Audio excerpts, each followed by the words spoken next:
Alhamdulillahi Rabbil Alameen, as-salatu was-salam ala ashrafil anbiya wa mursalin wa ala alihi wa sahbihi ajma'een.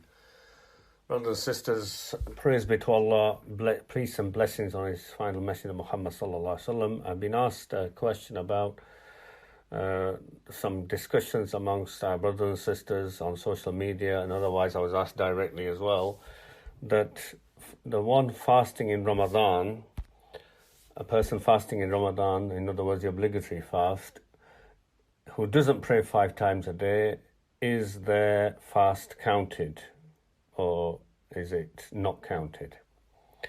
So this is a commonly asked issue and we need to be clear about it. Actually, historically this was raised as well, and in fact Ibn Hazm and Imam al-Awza'i, the Shami scholar, their opinion was that any sin, big or small, committed while fasting breaks the fast, and the person has to do qada of that fast. But I have to say this opinion is weak. It is their opinion, the Zahri school.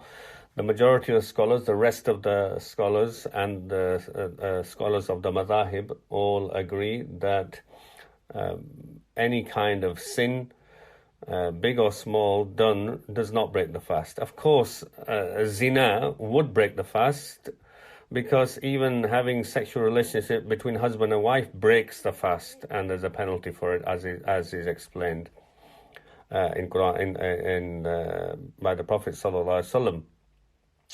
And of course, zina would be much worse than that. But we're not talking about that. Aside from that, other sins, the Jamhur of the scholars said do not break the fast. Imam Ahmad famously said, if a ghiba, doing backbiting, was to break the fast, then none of us would have a fast. We'd all have to make up again. Nevertheless, they said that it spoils a fast, and perhaps the person will get very little in reward while committing sin, as is clear from the ahadith of the Prophet sallallahu alaihi wasallam. For example, he says, sallallahu alaihi wasallam, من لم يدع قول الزور والعمل به فليس لله حاجة أن يدع طعامه وشرابه.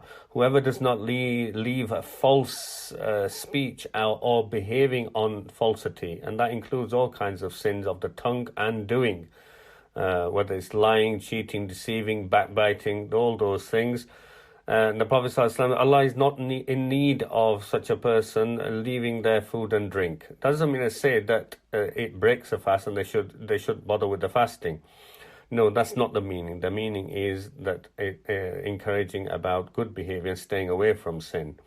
Or the other hadith, which is Hasan of the Prophet ﷺ, saying, رب صائم ليس له من صيامه إلا الجوع ورب قائم ليس له من قيامه إلا السهر. Perhaps the fasting person will not get from their fast will get nothing from the fast except hunger, meaning hunger and thirst, because of not leaving sin. So that's there. So the strongest opinion on this clearly is the Jumhur opinion. There's no evidence that it breaks the fast, not praying 5 times a day. Nevertheless, I have to say about Salah, the 5 daily obligatory Salah, this is the first pillar after Shahada. In fact, even though there are the odd hadith which is mentioned by Dailami regarding fasting as well, and in this hadith it is mentioned that the Prophet ﷺ said, "Uri al-Islam wa qawaid al-din thalatha, alayhinna أسس الإسلام من ترك واحدة منهن فهو بها كافر حلال الدم." That Islam's essence and and its bare foundations and the foundations of religion are 3 on which is built Islam. Whoever leaves any one of them has disbelieved, done kufr, becomes a kafir, and their blood becomes halal. What are the 3 things? Shahada, Allah ilaha illallah. The Shahada, declaring witness there is no God but Allah. Was Salatul Maktuba, and the 5 daily obligatory prayers, and the fast in Ramadan. This hadith is daif. This is not authentic, this hadith, and we cannot take it as an evidence. But however, it's interesting when we come to salah, unlike for fasting and any of the other pillars, except of course for shahada, and that's the very foundation of the whole of the religion, that the practice of salah is linked with the Prophet ﷺ's statements. For example, from Jabir, the Prophet ﷺ said, which is a hadith reported in Muslim, بَيْنَ الرَّجُلِ or بَيْنَ الْعَبْدِ وَبَيْنَ الشِّرْكِ وَالْكُفْرِ تَرْكَ الصَّلَاةِ. Between a person, and between shirk and kufr, disbelief, is leaving salah. And in another hadith, the Prophet ﷺ said, which is reported in Tirmidhi and Nasa'i and Ahmad, إِنَّ الْأَحَدْ بَيْنَنَا وَبَيْنَهُمَ الصَّلَاةِ فَمَنْ تَرَكَهَا فَقَدْ كَفَرَ. Surely the pact between us and them is salah. Whoever leaves it, they have done kufr. They have done kufr. So the word kufr is used, and this created big debate amongst the ulama in classical times. Majority of the scholars went down the road of the person is a fasiq, a wrongdoer, the one who leaves a 5 daily salah. There are many Sahaba who had the opinion, you should know from classical times, that the person becomes a kafir. They couldn't understand anybody being a believer, Muslim, and not praying the minimum 5 daily fard prayers a day. So, that's how serious it is taken. Ahmad ibn Hanbal had the view that the person becomes an apostate and should be killed. Hanafiya probably have the best opinion, even though they go as far as imprisoning the person unless they do tawbah and put their ways right. Imagine how many people Muslims would put in prison. But the best opinion in regards to that is it is extremely serious. This kufr is a warning that it's almost being like a kafir, and not that the person actually becomes kafir, but very serious in that regard. And of course, when we link that with the fact that the Prophet ﷺ said, إن أول ما يحاسب به العبد يوم القيامة صلاته. The first thing to be asked about from a slave on the day of judgment, and this is from the believer, is their salah, their 5 daily salah.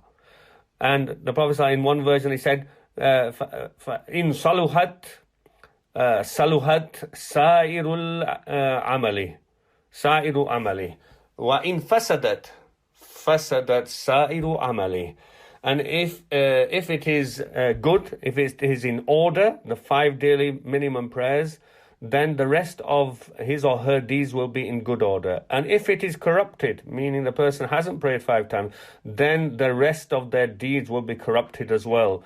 And in one version, in saluhat فقد أفلح وأنجح وإن فسدت فقد خاب وخسر.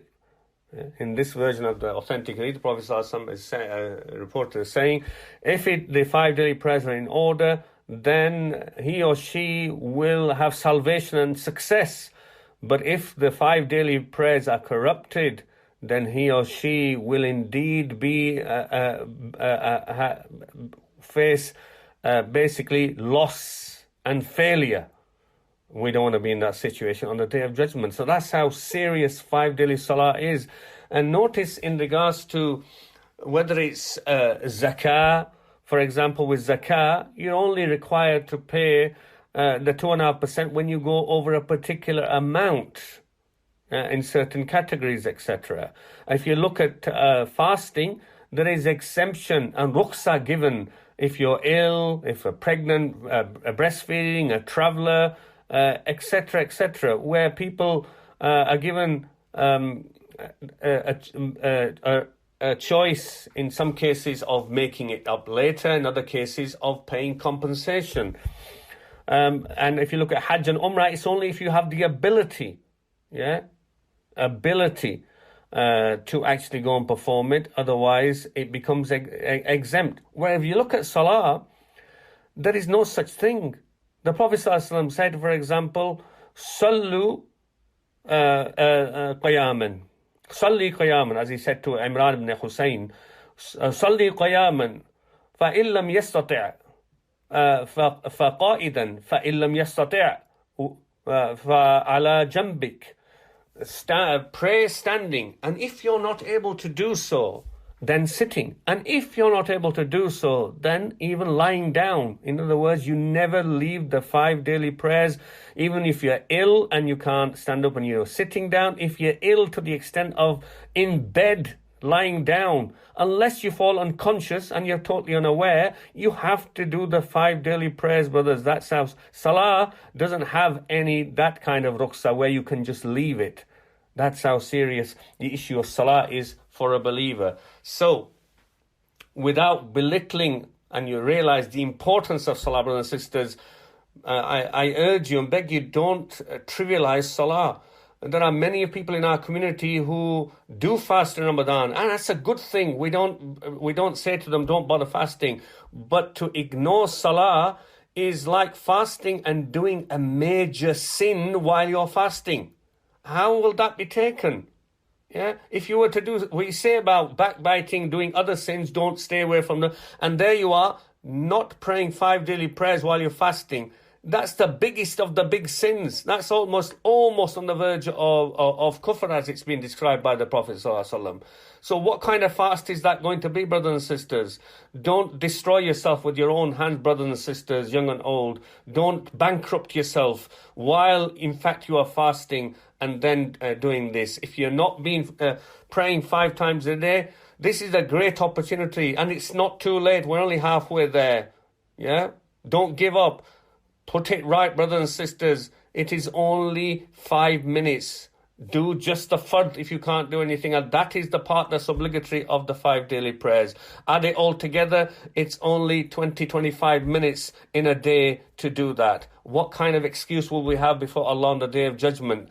Belief goes hand in hand with this salah. So I urge you to put that right. So the fast, nobody's telling anybody that they may as well not fast if they're not praying 5 times. But we must put it right.